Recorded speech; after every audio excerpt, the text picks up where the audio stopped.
Prezados telespectadores e internautas, estamos novamente aqui no programa Crescer Brasil do Pensamento Nacional das Bases Empresariais. Eu sou José Roberto Moerroque, primeiro coordenador do PNBE, e estamos aqui com dois convidados associados do PNBE e também coordenadores.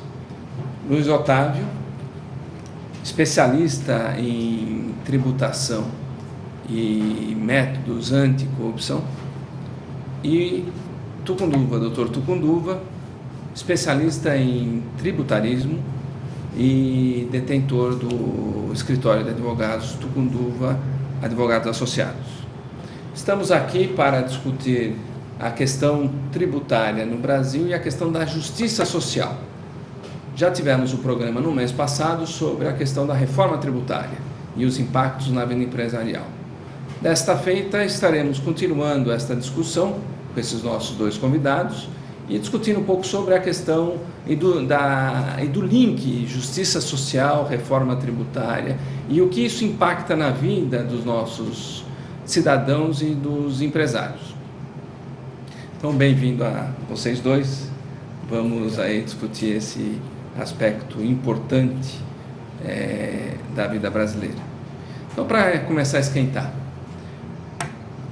a carga tributária no Brasil, pelo menos que nós lemos e sentimos, certamente é muito alta. Ela representa cerca de 39%, 40% do PIB, tendo mais do que triplicado nos últimos 8 anos. Ou seja, triplicado não, aumentado 30% nos últimos 8 anos. Qual o impacto na vida do cidadão da carga tributária? O que nós podemos falar sobre isso? Isso é bom, é ruim? Porque tributo significa dinheiro para o Estado, dinheiro para serviços públicos, que não seria, a princípio, ruim. Mas onde é que pega esse negócio?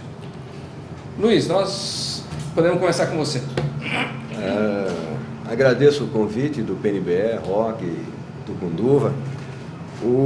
Nós não temos no Brasil uma carga tributária, nós temos um crime tributário em andamento perpetrado pelo Estado contra a sociedade. E boa parte desse crime tributário ocorre através da regressividade. O que é isso? Os tributos, de forma simplificada, nós podemos imaginar que existem tributos pessoais. Você paga IPVA porque você tem carro, a sua pessoa tem carro. Você paga IPTU porque possui um imóvel. Já o tributo regressivo não depende da sua pessoa. Se o filho do Antônio Hermílio de Moraes comprar uma agenda escolar, vai pagar 44% de tributos embutidos no preço do produto.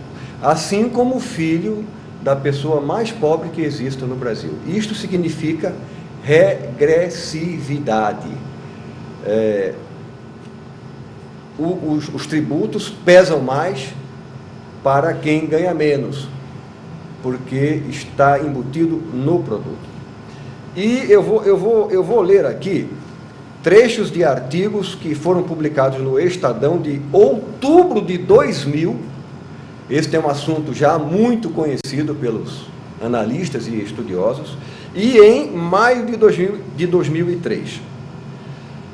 O jornalista Rolf Kuntz, em artigo publicado no Estadão de outubro de 2000, disse que Salvador Viana, Luiz Carlos de Magalhães, Fernando Silveira e Frederico Tomichi, do IPEA, Instituto de Pesquisa Econômica Aplicada, mostraram que, por causa dos tributos indiretos, quem suporta o maior peso fiscal no Brasil é quem menos ganha.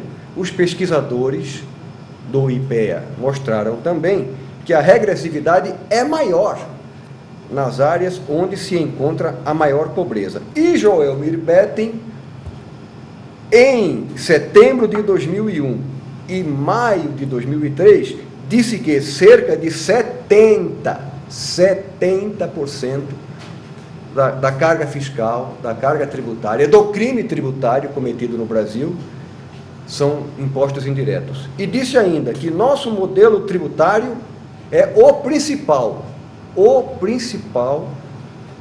reator, o principal mecanismo de concentração de renda no Brasil, que é, aliás, um dos países campeões de concentração de renda e, como é um país pobre, essa concentração de renda agrava a já indecente desigualdade social. Para começar, seriam esses meus primeiros comentários. Doutor Tucunduva. Então, eu gostaria de agregar aos comentários tão bem colocados pelo meu colega Luiz, que o Brasil é um país tradicionalmente sofredor em termos de tributos. Já no século XVIII, o governo de Portugal instituiu aquilo que se chamou o quinto, ou seja, 1/5 de tudo o que se conseguia produzir de ouro ia para a coroa portuguesa. Era a chamada derrama fiscal, que acabou com a Inconfidência Mineira e com o enforcamento de Tiradentes, que todos nós conhecemos. Na realidade, hoje em dia, o que nós temos é o dobro do quinto. Naquela época já era conhecido como o quinto dos infernos. Então, hoje em dia, nós temos 2/5 dos infernos, ou seja, 48,83% da carga tributária com relação ao faturamento das empresas é hoje o tributo que vem sendo cobrado. De forma que isso tem impactado de forma muito negativa no crescimento econômico do país. Tanto que é sabido que o Brasil cresceu só mais do que o Haiti no ano passado. E só com a mudança na regra da contagem do PIB, que o governo instituiu esse ano para procurar se favorecer politicamente, é que nós conseguimos empatar com El Salvador, ou seja, com 2 paizinhos pequenos da América Central, comparado com a dimensão continental do Brasil. Na realidade, o que nós temos aqui é uma carga tributária da Bélgica e os serviços prestados da Índia, tanto que o Brasil já foi chamado de Belíndia por isso. Então, o que nós podemos caracterizar nesse ponto dos chamados impostos indiretos, que o Luiz bem colocou, é a carga tributária pesando muito mais sobre as classes menos favorecidas.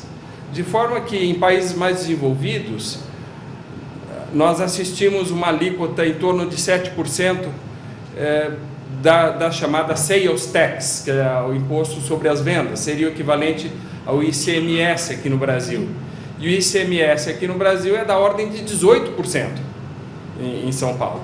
Então nós vemos só num imposto indireto, a diferença de pelo menos 11%, isso sem contar os demais impostos, IPI, COFINS, PIS, que estão embutidos na carga tributária das pessoas jurídicas, que, portanto, passam a fazer parte do produto e assim são transferidos de forma igual para a classe mais favorecida e para a classe menos favorecida. Ou seja, acaba sendo mais pesado para aqueles que ganham menos. Assim, nós assistimos hoje no Brasil o absurdo da presença de 74 tributos. Quer dizer, a derrama é uma coisa tão absurda que nesse cipoal de tributos o empresário fica sobrecarregado, com uma carga muito forte, que é da ordem de 39% do PIB, e não consegue, então, competir no mercado internacional, e nós temos e mesmo no mercado nacional, sofrendo a concorrência de produtos importados, por exemplo, da China. e por isso a gente vê esse crescimento pífio que tem caracterizado a economia brasileira. Somente com a redução da carga tributária e com a implantação de um modelo mais justo, privilegiando os chamados impostos diretos, do qual o imposto de renda é o imposto por excelência, é que podemos ter uma melhor performance. Dessa forma, nós vemos em países mais desenvolvidos um grande número de faixas para o imposto de renda. No Brasil só temos 2 ou 3 faixas, e isso determina uma desigualdade grande, penalizando em muito a classe assalariada e beneficiando aqueles que possuem uma renda superior. Então, uma sugestão seria esse escalonamento em um maior número de faixas para os impostos diretos e uma redução de alíquota para os impostos indiretos, exemplo ICMS. Muito bom. Vejam que o assunto é longo, importante. Estamos aqui com 2 especialistas e gostaria aí já de pegar alguns caminhos colocados, né? Vejam bem. O Dr. Tucunduva colocou uma coisa muito importante. Os nossos serviços são da Índia e a nossa carga tributária é da Bélgica. Não é para menos que o nosso crescimento de 3,5% a 4%, ele é muito parecido com os crescimentos existentes nos países europeus. Tá certo? Ou seja, este crescimento 3,5% a 4% é compatível com cargas tributárias altas. Não há como nós conseguirmos aumentar o crescimento no Brasil em situações existentes sem a redução da carga tributária. E nós precisamos crescer, né? Por que nós precisamos crescer? Porque nós precisamos gerar renda, nós precisamos melhorar a distribuição de renda. Por sinal, esse é um dos objetivos e a missão do PNBE, lutar pelo desenvolvimento econômico com justiça social e distribuição de renda, né? E se você quiser se associar ao PNBE e conhecer mais do PNBE, entre em www.pnbe.org.br. Muito bem.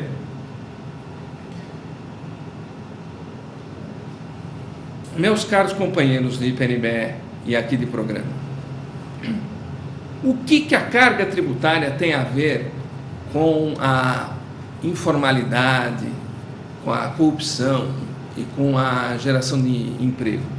Vocês podiam aí nos dizer alguma coisa sobre esses aspectos? Eu gostaria de dar, antes de entrar nesses aspectos, dar mais uma reforçada, dar uma mensurada nessa questão da regressividade brasileira, do crime tributário que é cometido no Brasil. Essa medida foi feita pela FIPE, Fundação Instituto de Pesquisas Econômicas da USP. Um artigo a respeito foi publicado no Estadão de São Paulo do dia 25 de setembro do ano passado. Uma equipe conduzida pela pesquisadora Helena Zocum mostrou que as famílias com até 2 salários mínimos de renda, elas entregam aos vários fiscos federal, estadual, municipal, aproximadamente, em média, 48% da sua renda. As famílias com